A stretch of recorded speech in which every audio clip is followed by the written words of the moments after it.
नमस्कार दोस्तों, आज हम बात करने वाले हैं ओवरी कैंसर के मेंटेनेंस थेरेपी में अभी इसकी जरूरत क्या है।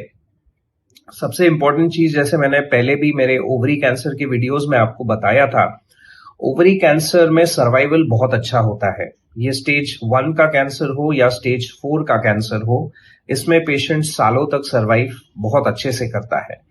ओवरी कैंसर में सबसे इंपॉर्टेंट चीज रहती है जिसको हम DFS बोलते हैं, जिसे कि डिसीज फ्री सर्वाइवल कहा जाता है। ओवेरियन कैंसर का ट्रीटमेंट हो जाने के बाद कई सालों तक ये डिसीज पेशेंट में नहीं रहता है, इसको डिसीज फ्री सर्वाइवल बोलते हैं। पहले 2010 के पहले दौर तक हम ऐसे पेशेंट्स को कोई भी मेंटेनेंस थेरेपी नहीं देते थे, जिसके वजह से ये ओवेरियन कैंसर एक बार ट्रीटमेंट खत्म हो जाने के बाद एक 5 से 6 साल में वापस आ जाता था और उसके वजह से हमें उसकी ट्रीटमेंट दोबारा से करनी पड़ती थी, सेम ट्रीटमेंट जो पहले हुई है। बट अभी ये कंसेप्ट चेंज हो गया है। अभी हम ऐसे पेशेंट्स को जिनका ट्रीटमेंट हो चुका है ओवरी कैंसर का, उनको मेंटेनेंस थेरेपी पे रखते हैं। तो ये मेंटेनेंस थेरेपी 2 प्रकार की होती है। पहला प्रकार जिसमें हम आईवी मेडिसिन यूज करते हैं, जिसे इम्यूनोथेरेपी बोला जाता है, जो बेवासिजुमैब के नाम से आता है। दूसरा प्रकार जो ओरल टैबलेट्स के स्वरूप में आता है। तो अगर ओवेरी कैंसर के ट्रीटमेंट में आप कीमोथेरेपी जो लेते हैं, जिसे यूजुअली पैक्लिटैक्सेल और कार्बोप्लेटिन के नाम से जाना जाता है, उसके साथ में अगर आपके डॉक्टर साहब आपको बेवासिजुमैब या अवेस्टिन नाम का भी इंजेक्शन दे रहे हैं, तो ये ट्रीटमेंट कंप्लीट हो जाने के बाद में हमें बेवासिजुमैब का इंजेक्शन को कंटिन्यू करना है। कब तक? अगले 1 साल तक। हर 21 दिन में 1 शॉट ये इंजेक्शन का आपको लगते रहना है।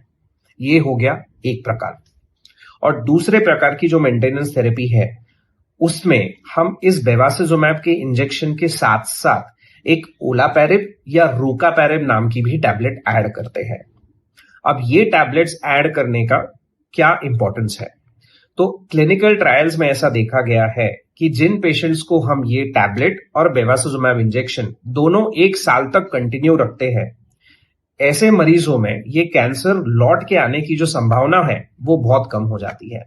तो ये जो डिसीज फ्री सर्वाइवल है, ये काफी बढ़ जाता है और पेशेंट कई सालों तक डिसीज फ्री रह सकता है। तो ये मेंटेनेंस थेरेपी बहुत ज्यादा जरूरी होता है। कई डॉक्टर्स इस थेरेपी को रेकमेंड करने के पहले आपसे जर्म लाइन या जेनेटिक टेस्टिंग भी कराएंगे, जो सिंपल ब्लड टेस्ट पे होती है।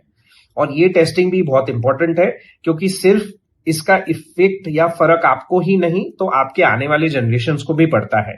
सिर्फ आपकी बेटियां ही नहीं, बट आपके बेटों को भी इसका इफेक्ट अच्छा पड़ेगा, क्योंकि अगर ये जेनेटिक निकलता है तो आपके बेटियों को, बेटों को चौकन्ना करना अपना काम है, इंफॉर्मेशन देना आपका काम है। और अगर कोई उनको ट्रीटमेंट फ्यूचर में लगती है, तो ये टेस्ट हैंडी रहना उस टाइम पे भी बहुत इंपॉर्टेंट है। और आपको इसका फायदा इस प्रकार है कि ये जो ओलापैरिब और रूकापैरिब मैंने नाम लिए टैबलेट्स के, इनका इफेक्ट ऐसे मरीजों में जिनको जेनेटिक डिसीज ओवरी कैंसर का है, उनमें बहुत अच्छा पड़ता है। कई सालों तक ये डिसीज उनमें वापस नहीं आता है, तो सर्वाइवल ऐसे मरीजों का बहुत अच्छा बढ़ जाता है। तो ये रहा maintenance therapy of ovarian cancer में। तो अगर आप ओवेरियन कैंसर के मरीज हैं, आपकी ट्रीटमेंट अगर खत्म हो चुकी है, तो आप डेफिनेटली आपके डॉक्टर से इस मेंटेनेंस थेरेपी इन ओवेरियन कैंसर के बारे में बात कर सकते हैं। ये रिसेंटली पिछले 1 से 2 साल में आए हुए अपडेट्स है, गाइडलाइंस है। सो जो पुराने ओवेरियन कैंसर के मरीज हैं, उनमें ये ज्यादा अप्लाई नहीं होंगे, बट जिनका ट्रीटमेंट अभी कंप्लीट हुआ है या जो ऑब्जर्वेशन पीरियड पे है, उनमें डेफिनेटली हम उनको ये एडवांटेज इम्यूनोथेरेपी का और टारगेटेड थेरेपी जो ओरल टैबलेट्स है, उसका डेफिनेटली उनको एडवांटेज दे सकते हैं। धन्यवाद।